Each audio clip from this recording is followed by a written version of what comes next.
So at the outset, I welcome you all.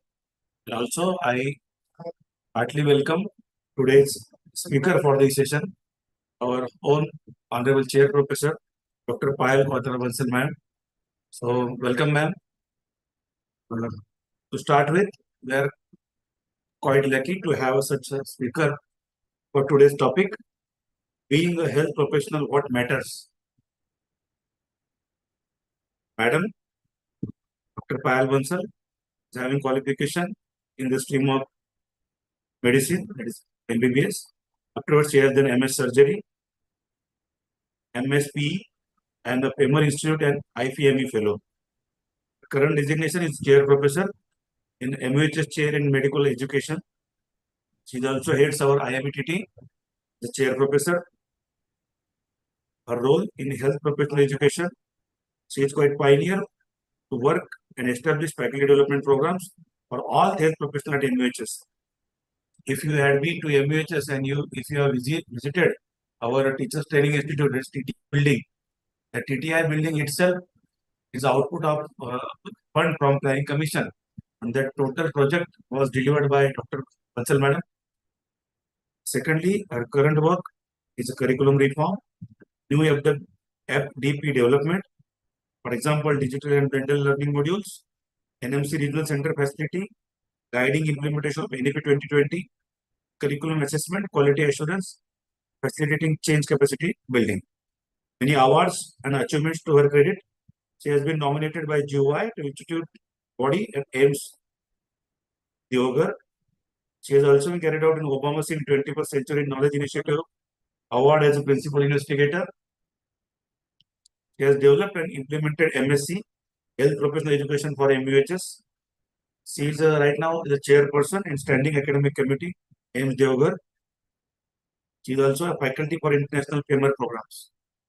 So, before handing over to Payal Bansal madam, madam, I am having two small instructions for all the SIP centers.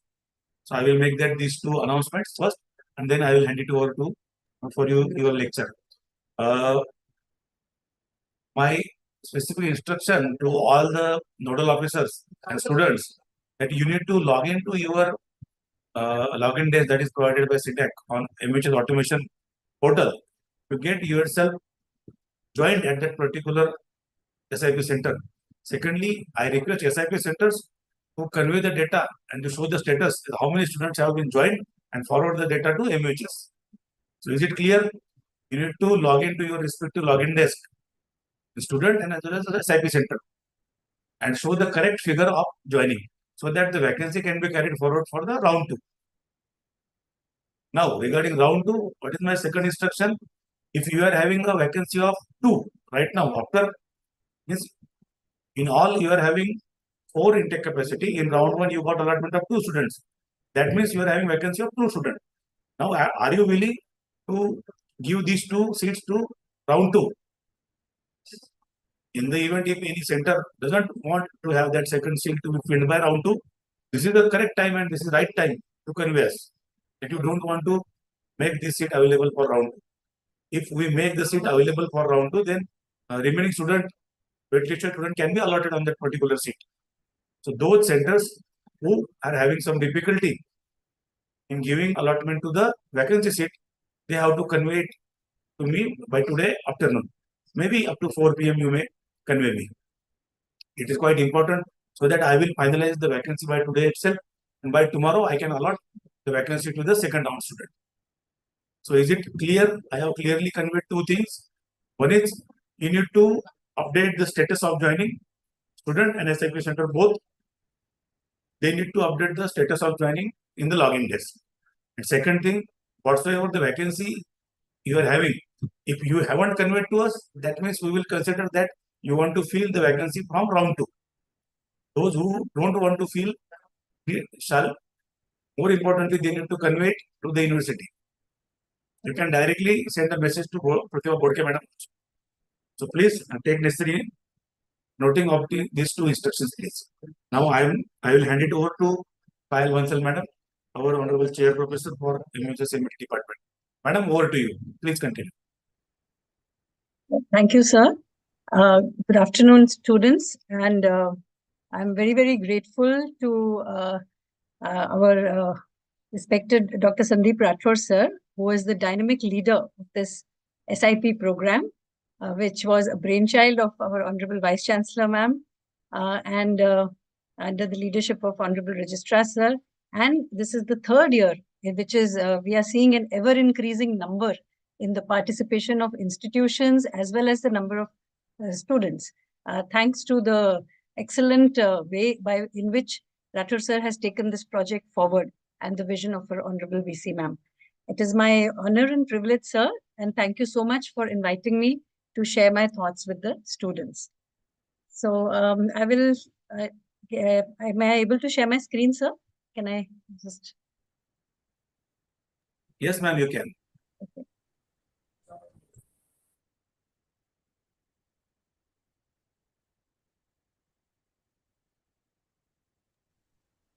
Full screen कर दीजिए.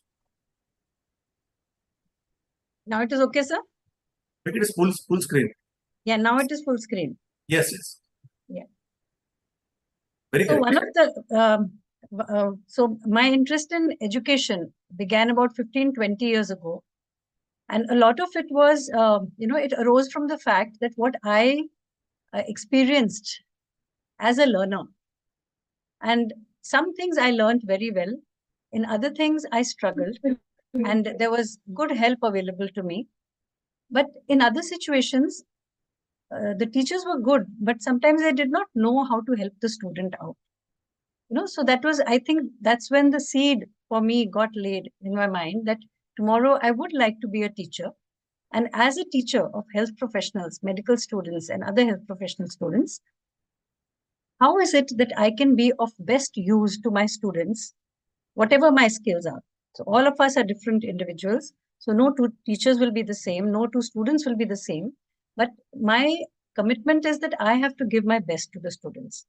So that was the seed which actually prompted me to actually come into health professions, not only as a practitioner, but also as a teacher. And further to that, when we learned that there is this new field called the health professions education, which means that, in the classes, in the schools, etc., you have to do B.Ed, M.Ed, and then you become a teacher.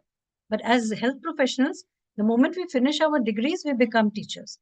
So there is a whole body of knowledge out there which we can acquire, which will enable us to be better as teachers. And now the trend is towards not just being teachers, but being facilitators of learning, because the students have, with the modern advancement in technology, to quite an extent, become their own teachers. So there is so much ability for self-learning among the students. The teachers need to be facilitators. So my viewpoint over my 15, 20 years of experience is that, knowledge is now available all over the internet. Skills, students will find a way to acquire skills. Even that is available in the form of, videos and materials on internet, which you can quickly find by search. You will actually find the best institutions where you will go and observe the best experts who have good reputations, who have been treating patients, and their patients have been, building their reputations by saying that this particular doctor or this particular health professional is very good. So everyone goes and queues up there. So students also go and queue up there and they learn.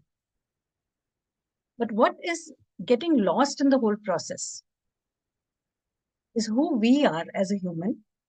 And we have forgotten in the whole, plethora of knowledge and the technology and the skills and the modern lifestyle. We have forgotten that the patient to whom we label as a diagnosis is actually a person. I think that is what prompted me to think of this session as to being a medical or a health professional. What matters? So I will ask you to think for a minute and write your own thoughts about it. All of you must be having your pens and papers or at least your phones next to you. So think, what does it mean to you to be a health professional? I'll give you a minute and just describe the 3 best words that you can find to explain it.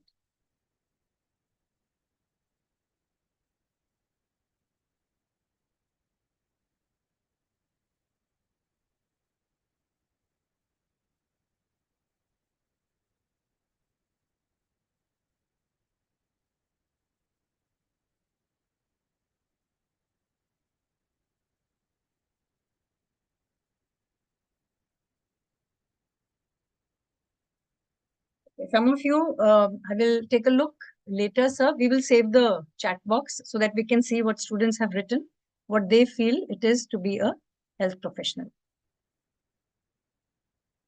So I just want to remind you, most of you will be in third year. Some of you may be younger than that or in first or second year. Being a medical or health professional will always remain one of the most respected professions, both in our country and across the globe. Medicine is a noble profession. It is about serving mankind. And we all know that nowadays the newspapers give a different picture, but generally over the centuries, the trend has been that people look up to God, to doctors as being next to God. So by choosing to be a medical health professional, you have chosen to serve mankind, to put yourself on the front lines and the most important battlegrounds of today. We have just gotten over the COVID pandemic, and it was a battleground that many of us had not seen ever before. You have chosen this profession because that is what is going to give you the most satisfaction, a feeling that you have done or are doing something for humanity. This I'm saying from our experience of interacting with students, mostly in the first year when we give them orientation sessions, or when first years come to our skills training programs. We often ask this question, and the answers we get from all of you are so pure. You have chosen this profession to serve humanity. And of course, as we all know, there is so much hard work involved in reaching here. And not only you, with your hard work and burning the midnight oil, you're supported by your loving parents and teachers. You demonstrate your worthiness to be unique, and you have an exciting journey ahead of you and also a lot of responsibility. Now, this is true not only for getting admission into a medical or health professionals program, it is equally true for qualifying for this summer internship program. All of you have applied, and the best of you have got selected for coming here into your area of or into your institutions that you have chosen as per your learning goals. Let us reflect for a moment as to what does society expect from health professionals. So we are here, we are in a learning institution, we have to acquire the knowledge and skills that will heal them, that will cure their illnesses. Not only healing and curing, now we also realize that, prevention is better than cure is an old saying, but the overwhelming, scientific development and technology and robots and everything has taken away our attention from the prevention aspect. And now, in the last few years, we are fortunate to have it back in the form of maintaining our health and not falling sick in the future. And this answer we are getting not only from the allopathic or modern medicine, our old traditional Ayurveda or all our Ayush professions have got a lot of richness in them that will give us the knowledge and skills to maintain health and not to fall sick in the future. So for those of us who are from other professions, particularly modern medicine, we must go and educate ourselves about the other systems of medicine that are available to us to learn from. I'm sure many of you who are enrolled in the summer internship program are pursuing this type of learning for your own knowledge development and skill building. Now, coming to values, attitudes, and behavior. As we said, we all come with a passion to serve humanity. We come with those ideals. But when we come inside, we see a different kind of a picture. And gradually, our thought process gets molded along with the way the health profession arena is functioning today. But this is just a small reminder that you are the future of tomorrow. And so please uphold your ideals that you have come with. Don't forget them. So what are the values, attitudes, and behavior that we should be having? As a health professional, I should be someone who cares, who is empathetic, who shows empathy for the patients, demonstrates values and ethics, whether it is recommending a treatment to the patient, whether it is doing a research project, whether it is, we are competing with colleagues in our professional environment. So there also, we need to practice ethics towards each other. So values and ethics are not to be forgotten. They are the most important hallmark of the profession. We also must have the courage and honesty to know our limits and when to refer, especially when you're still undergraduates and then you have not yet done your post graduation, or you have done your post graduation, but now there are super specializations, there are specialized areas. When you know that I there is a limit to my knowledge, I am not able to do this, either I consult and call the consultant to my practice wherever I'm practicing, or I refer the patient in a timely manner, not when it is too late. I keep on dragging, keep on managing, hoping that the patient will become all right. But no, finally, when things start taking a turn for the worse, then I say, okay, now let us send this patient to another hospital or the most biggest tertiary hospital of the region. Mostly, we have seen in tertiary hospitals, patients come very late. So, learning how to refer the patients on time is a very, very important skill.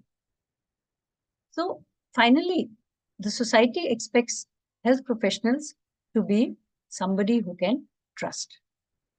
So if we are referring somebody late, it means we have betrayed their trust. If we are breaching our values and ethics, we have betrayed that trust. If we are not caring enough or not being empathetic, we are breaching that trust. So, and if you're not learning properly and just writing to pass the exam, again, we are breaching the trust.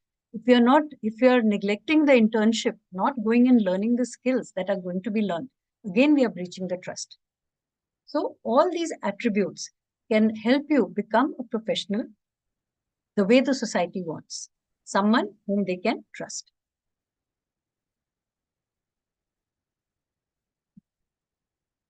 So, here I'm sharing the attributes which have been defined by the National Medical Commission, previously the Medical Council of India, of being a competent health professional.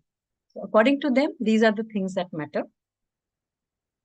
Being a clinician who understands and provides holistic, preventive, promotive, curative, palliative, and rehabilitative care with compassion.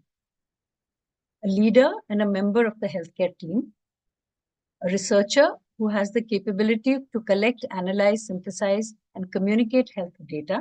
Many of you are doing your internships in very outstanding and reputed research labs. Then finally, everything is, even the data we collect, everything is around patients, isn't it? So being a communicator with patients, not only patients, yesterday it was there in the news. We have so much out-of-pocket expenditure happening from the families that one person's illness can convert the whole family into poverty. The patients, their families need to be communicated with well, because there is so much at stake, even with one person in the family falling ill. Then, as I already mentioned, there's a lot of competition out there, and we have to maintain our collegiality with our colleagues. And finally, the community. The community should not lose their trust in us. Then now with technology going so fast and scientific advancements happening every minute, the knowledge is changing by a huge percentage in a very, very short time. So the skill to be a lifelong learner is something very important for us to cultivate. Only then we will be able to continuously improve our skills and knowledge and be up to the mark as far as the current development and the way to treat patients is concerned. Then you might have heard the term professionalism. So what does it mean to be a professional or an ethical professional? You have to be committed to excellence, ethics, be responsive to the needs of patients, community, and profession, and very importantly, be accountable to society for whatever we decide to do for the patient and do as a professional.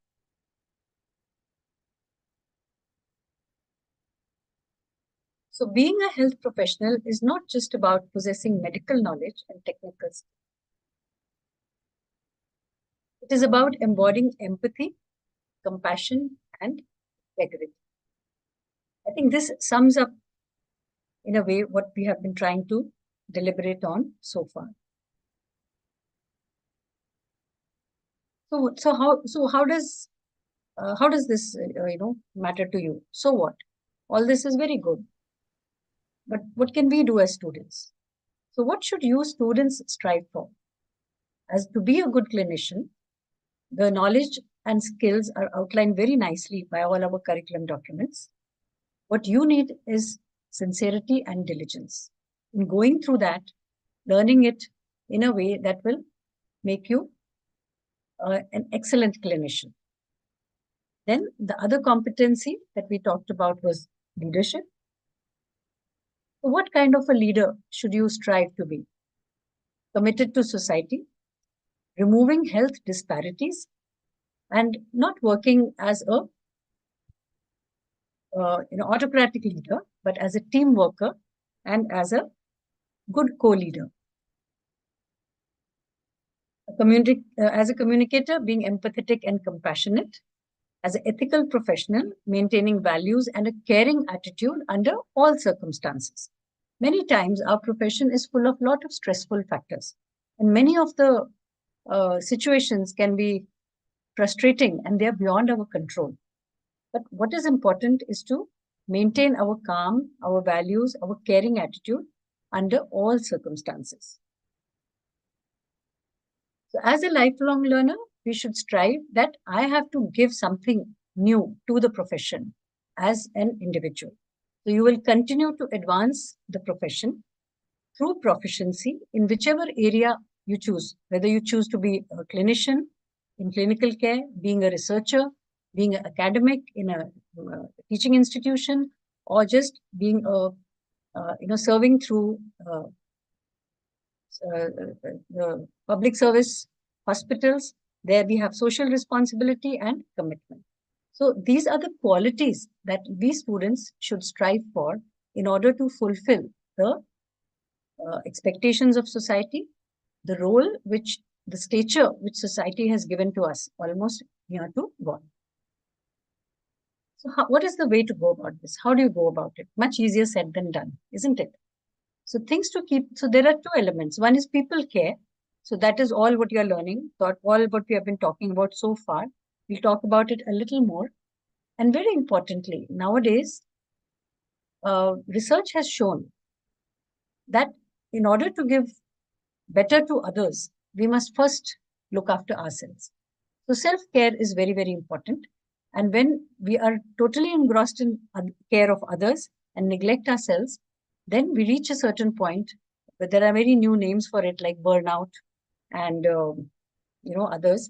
So or like reaching of mental health issues are coming up. So we are reaching the end of our ability to give to others. So we need to give a little bit of time and our effort to ourselves in terms of self-care, because this is a very demanding profession, and therefore developing the habit of self-care from the very beginning is very, very important. So now let's zoom out a little bit to have a bigger picture for ourselves as a professional. So what is your vision? Say Vision 2047. That is something what our country leadership is talking about.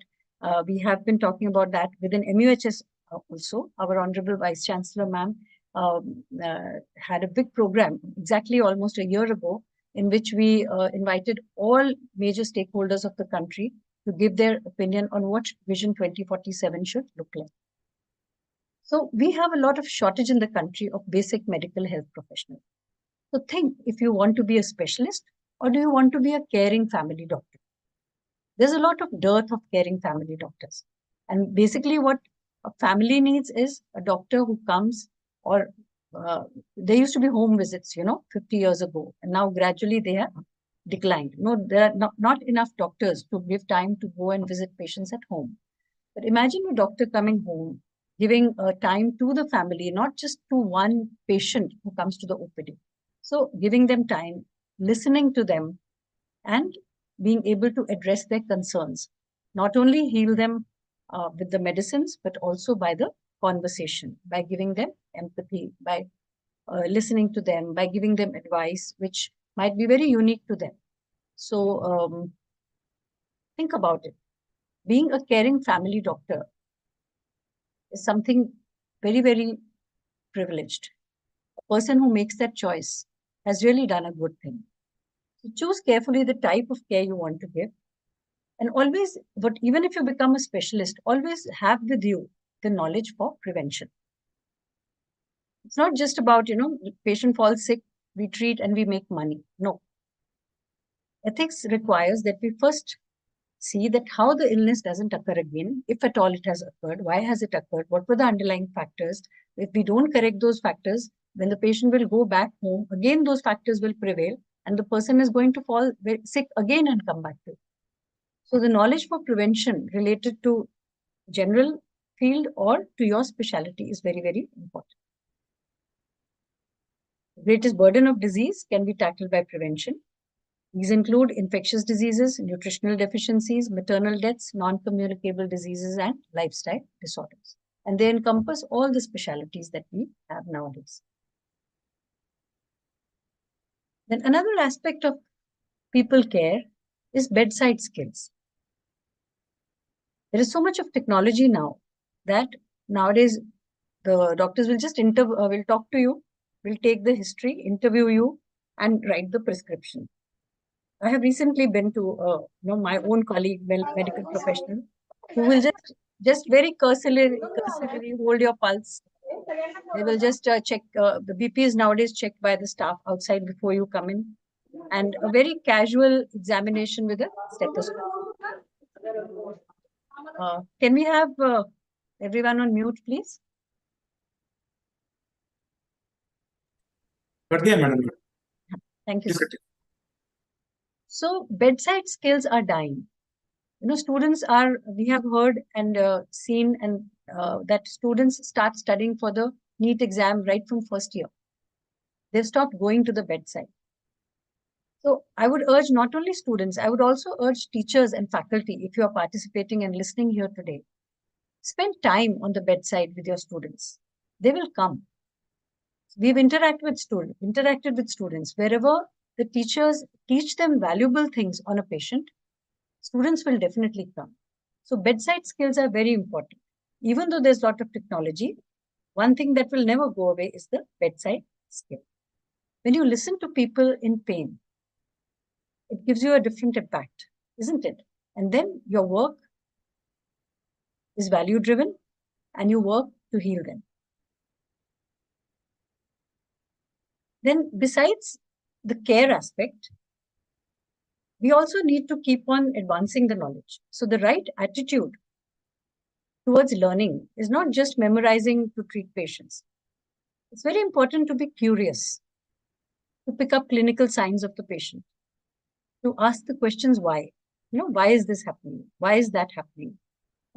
This is something unusual. This is something we have not seen in any other patient before. So that will happen when you keep yourself alert and curious about the patient, about the surroundings, about everything, about what is new, about yourself.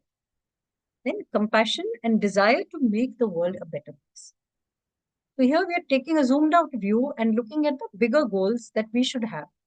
We should have a telescopic vision and at the same time be able to look at what is right in front of us, which is the patient. Ultimately, you should be asking yourself, every one of you is unique. And what you should be asking yourself is, what can I do to make a difference? Whatever little you can do it. Now coming to self-care. Self-care is most important. Otherwise, we are no good to others. A very important statement. You can put it in front of you, in your room to remind you every day that if we don't look after ourselves, we can't be of good to others. So when you come to the medical profession, you are adapting to a new learning environment. Right now also, you must have gone to a new place to pursue your summer internship. So eat well, eat healthy, understand nutrition and its role in good health. There is a lot of research nowadays on behavior change because of the junk food and the kind of food, the ready foods that we are used to eating and how they are detrimental to our health. Have a routine of physical activity, have social interactions also. Less time to your phone. It's easier said than done. but it's important to remember sometime or the other you will come back to that truth. Organize and follow the study schedule with discipline and diligence. So discipline is very, very important as a health professional because there is so much to do, so much to learn, so much to practice, so much to give. And cognitively, your brain is full of so many tasks. So unless we organize ourselves, we will not be able to complete it and keep falling behind. And then that becomes detrimental to our own, image about ourselves. We procrastinate, we fall behind. Sometimes we are not able to clear the exams, etc. So organization and discipline are key to maintaining your self-care in a healthy manner as a student. But yes, none of us are perfect. So we will slip behind a little bit. We will fall short of expectations. We will, sometimes just feel too overwhelmed and too tired. So that's the time to reach out to your mentors and teachers when you need help. We all have a very busy schedule. So you will have daily goals. You have come here with certain learning goals for your entire duration of summer internship. So with your daily goal, always try every morning. So this is a mental exercise. Link your daily goals to your larger goals for mankind and society. For example, if you have to write down just now, what are the United Nations Sustainable Goals for Health and Society? Are you able to recall? Doesn't matter. Just go back to your phone, pick it up, put this in the search, find it out, and write it down somewhere. Or find a way how you will remember it. Very important to be joyful as you learn. Very recently, one of my colleagues gave a whole 1-hour lecture on the joy of learning. And I think sometimes we teachers hold ourselves responsible that the way we conduct the teaching learning process, the joy of learning gets taken away from students. But everything is not, teacher. A lot of the things are there in your own control. So be joyful as far as you can with your learning process. Continue to nurture your curiosity. Seek the truth through science, scientific knowledge, through learning and understanding society, and through community research. Seek to find relief from suffering and to maintain health. Look after the earth and its environment. Finally, it's the earth which gives us food, and food is the basis of life. So if now we are having, so many of the water tables are contaminated, and those are leading to all kinds of illnesses. Water tables are getting exhausted. Those are leading to drought. Again, they will lead to illness. So looking after earth and its environment, pollution, we all know, is equally important. When you seek the truth, you will find both truth and greatness. There's a lot of depth in this. So you don't have to run after greatness. You don't have to run after money. When you find the truth, you will find greatness. And when you find greatness, enough money that you need will come. Don't be afraid that you won't have enough money. And that what you will get will be a fair share. We don't want too much discrepancy or too much disparity between, a person who doesn't have food or whose children are hungry versus somebody who has millions and millions and billions. No, most health professionals are very moderate in the way they would desire money. So this is a way of being, a way of practice that will help you be satisfied human beings. This is what will help you form your professional identity. So there has to be an intrinsic motivation from you to be a honest, a caring, compassionate health professional.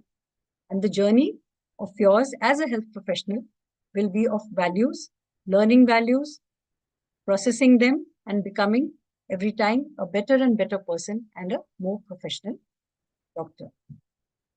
Society puts a lot of trust in you. Remember that. You are in unique hands, in a unique place, and you yourself are unique persons. The society has put that trust in you. You are in a service profession. Let tolerance and mutual respect be your core values, whether it is your tolerance for teachers, whether it is for peers, It is for patience, and many of you might have passed the cadaver stage. But the cadaver is our first teacher. So in your summer internships, find your unique mission. Happy learning to all of you. Thank you so much. Thank you, sir. Thank you very much, madam. We are much thankful to you for the excellent knowledge and wisdom that you have shared with all our students. So thank you again. I think we are having much number of students for today's lecture. That shows your creativity and name, madam. Student has gained many realistic and ethical things from your today's lecture. So I once again show my gratitude towards you, ma'am. Once again, I request all the students to show their videos on. And secondly, once again, I will repeat the two instruction that students and SIP centers needs to update and confirm their joining status in their automation login desk. And secondly, those who are having the vacancy, they need to convey me. They want to move that to round 2. And the last request is about regarding that feedback formats.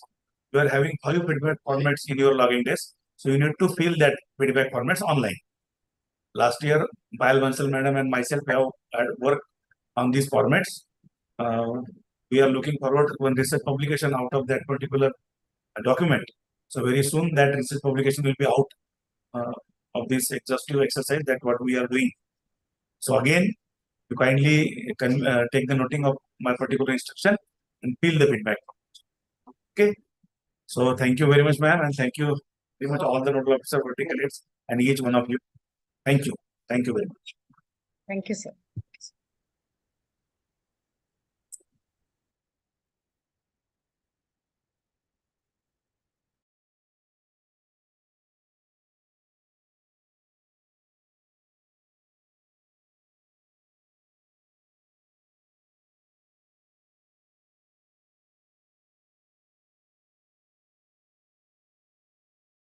Thank you.